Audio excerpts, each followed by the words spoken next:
बिस्मिल्लाहिर्रहमानिर्रहीम। अस्सलाम वालेकुम। मैं हूं अली असगर और आप देख रहे हैं मेरा यूट्यूब चैनल।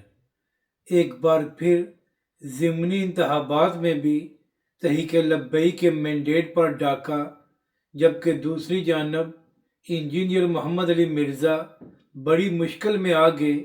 इस्लामी नज़रियाती कौंसिल की बड़ी राय सामने आ गई। इस वीडियो में हम इसी के मुतालिक बात करेंगे। और अगर नाज़रीन कराम आपको ये वीडियो अच्छी लगे तो इसे लाइक और शेयर ज़रूर करें और कमेंट्स के ज़रिए अपनी राय का भी इजहार करें। और अगर नाज़रीन कराम आप हमारी मज़ीद वीडियोस को देखना चाहते हैं तो हमारे इस चैनल को भी सब्सक्राइब करें। तो नाज़रीन कराम, चाहे 2018 के इंतखाबात हों या 2024 के, हमेशा ही तहरीक लब्बैक पाकिस्तान के मैंडेट पर डाका डाला गया है और तहरीक लब्बैक पाकिस्तान से जीती हुई सीटों को वापस लिया गया है।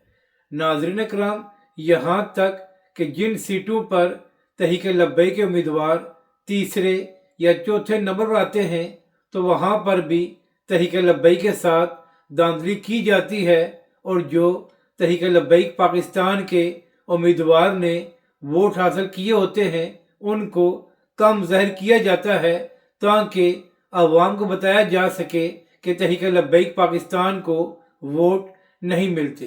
तो नाज़रीन कराम, जो हालिया 2024 के आम इंतखाबात हुए हैं तो वहाँ पर कराची की एक सीट से तहरीक लब्बैक पाकिस्तान के उम्मीदवार जीत गए थे और मुख्तलिफ टीवी चैनल्स पर इसका ऐलान भी हो गया था।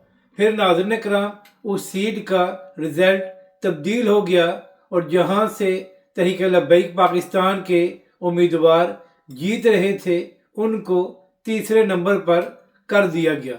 इसी तरह जो कुछ अटक में हुआ और जिस तरह तहरीक लब्बैक के सरबराह हाफिज साद रिजवी को वहां से हरवाया गया वो भी सबके सामने है। मुफ्ती हनीफ कुरैशी साहब, जिनका अटक में बड़ा सा रसूख है, उनकी जानब से ये ऐलान किया गया था कि मेरे ज़राए ने यह बात कन्फर्म की है कि अटक से तहरीक लब्बैक के सरबराह हाफिज साद रिजवी जीत गए हैं। लेकिन जब वहाँ से फाइनल रिजल्ट सामने आया तो हाफिज साद रिजवी को तीसरे नंबर पर कर दिया गया, यानी कि पूरा जोर लगाया गया कि तहरीक लब्बैक के उम्मीदवार कौमी असम्बली में न पहुँच सके। इसी तरह सूबाई असम्बली में भी तहरीक लब्बैक के साथ इसी तरह किया गया।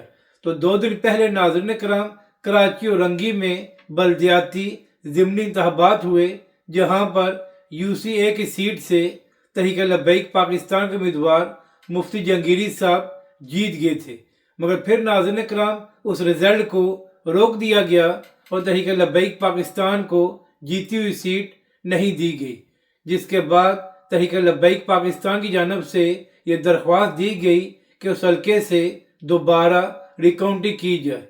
तो नाज़रीन कराम, अब तक जिन पोलिंग स्टेशन पर रिकाउंटिंग हुई है तो वहाँ से तहरीक लब्बैक के उम्मीदवार जीत रहे हैं। बाकी पोलिंग स्टेशन पर रिकाउंटिंग नहीं हो सकी क्योंकि वक्त ज़्यादा हो गया था और आज दोबारा वहाँ पर रिकाउंटिंग की जाएगी। तो अब देखना यह है कि क्या तहरीक लब्बैक पाकिस्तान को वो जीती हुई सीट दी जाती है या नहीं।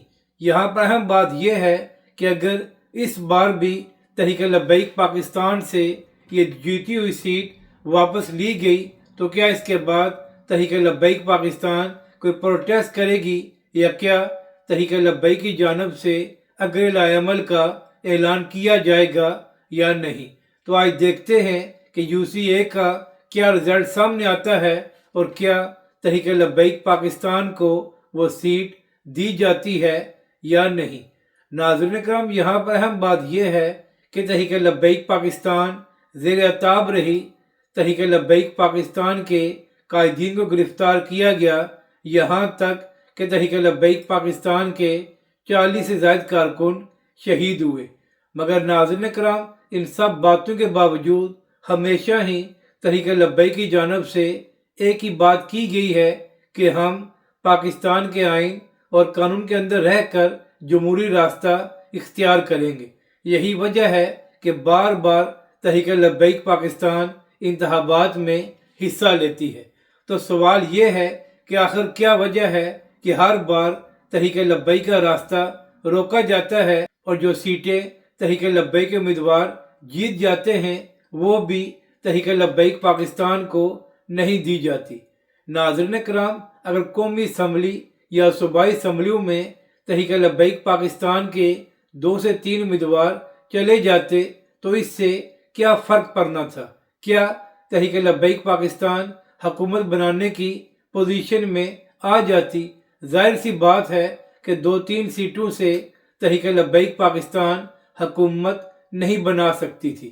تو آخر کیا وجہ ہے کہ جن لوگوں کے پاس ساری طاقت ہے یا جو لوگ یہ نظام چلاتے ہیں ان سے یہ بات بھی برداشت نہیں ہوتی کہ تحریک لبیک پاکستان کے 2 سے 3 امیدوار قومی یا صوبائی اسمبلیوں میں پہنچ سکے؟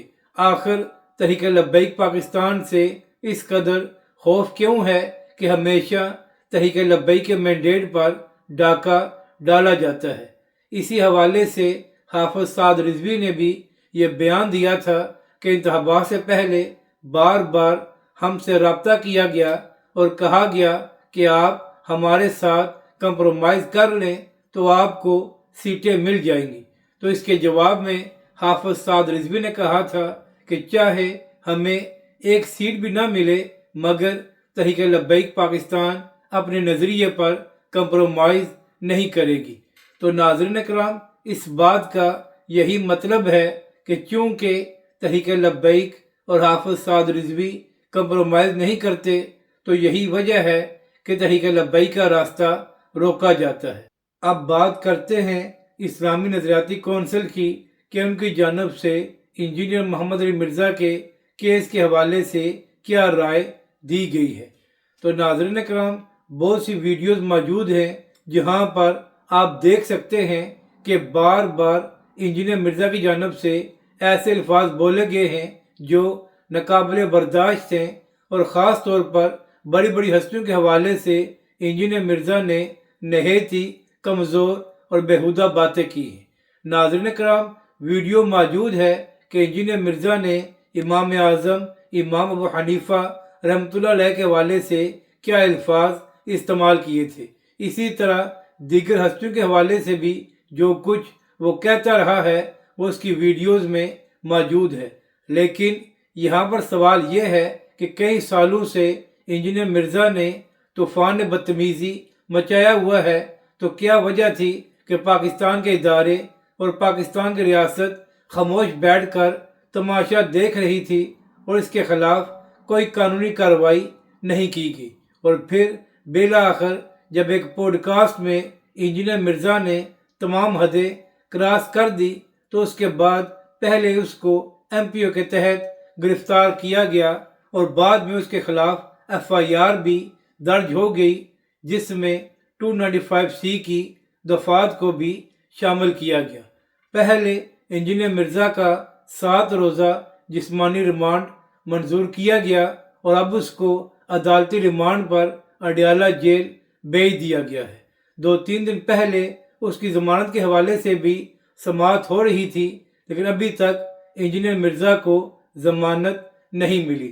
یہاں پر اہم بات یہ ہے کہ 2 دن پہلے یہ بھی خبر سامنے آئی تھی کہ انجینئر مرزا کے کیس کے حوالے سے اسلامی نظریاتی کونسل سے بھی رائے مانگی گئی ہے۔ ناظرین کرام، یہاں پر اہم بات یہ ہے کہ اسلامی نظریاتی کونسل میں تمام مسالک کے علماء کرام موجود ہوتے ہیں۔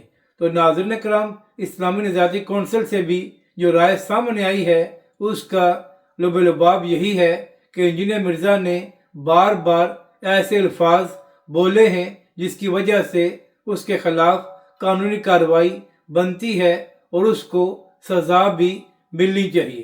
تو یہاں پر اہم بات یہ ہے کہ جب ریاست کے ایک ادارے کی جانب سے یہ کہا گیا ہے کہ انجینئر کے خلاف کیس بھی ٹھیک ہوا ہے اور اس کو سزا بھی ملنی چاہیے، تو اب دیکھنا یہ ہے کہ اس حوالے سے عدالتیں کیا فیصلہ کرتی ہیں اور کس طرح یہ سارا معاملہ آگے بڑھتا ہے۔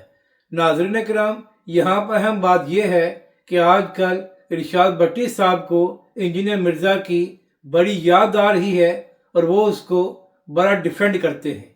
तो इरशाद भट्टी साहब, आपसे अर्ज़ ये करनी है कि जो अल्फाज इंजीनियर मिर्ज़ा ने अपनी पॉडकास्ट में बोले थे या जो अल्फाज वो अपनी वीडियोज़ में मुक़द्दस हस्तियों के हवाले से बोलता रहा है, अगर आपके नज़दीक वो सब गलत नहीं हैं तो आप वही अल्फाज अपने उन लोगों के हवाले से बोल दें जिनको आप अपना दुनियावी लिहाज से बड़ा समझते हैं या जिनको आप अपना उस्ताद मानते हैं। और अगर इरशाद भट्टी साहब आप उन अल्फाज को अपनी दुनियावी लीडर्स के हवाले से नहीं बोल सकते तो फिर आप किस मुंह से इंजीनियर मिर्ज़ा को डिफेंड कर रहे हैं।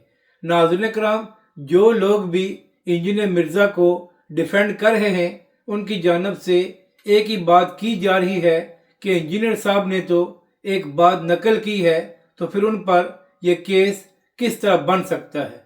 तो ऐसे लोगों से वही सवाल है कि अगर इंजीनियर मिर्ज़ा ने वो अल्फाज नकल किए थे तो आप लोग ये साबित कर दें कि इंजीनियर की जानब से जो अल्फाज बोले गए हैं वो दो अरबसाई कहते हैं या समझते हैं। और अगर आप लोग उन अल्फाज को साबित नहीं कर सकते तो फिर आप लोगों को शर्म नहीं आती जब आपकी जानब से ये कहा जाता है कि इंजीनियर मिर्ज़ा ने अल्फाज को नकल किया है।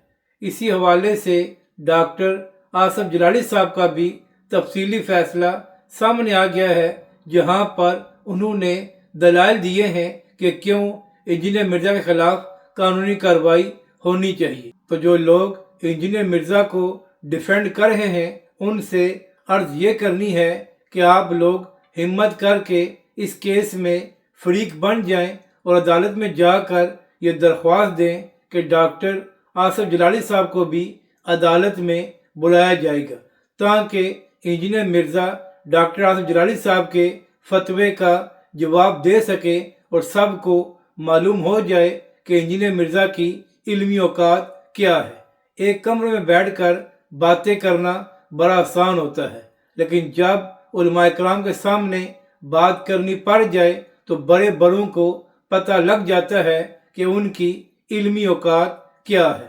अगर आपको ये वीडियो अच्छी लगे तो इसे लाइक और शेयर ज़रूर करें और कमेंट्स के ज़रिए अपनी राय का भी इजहार करें।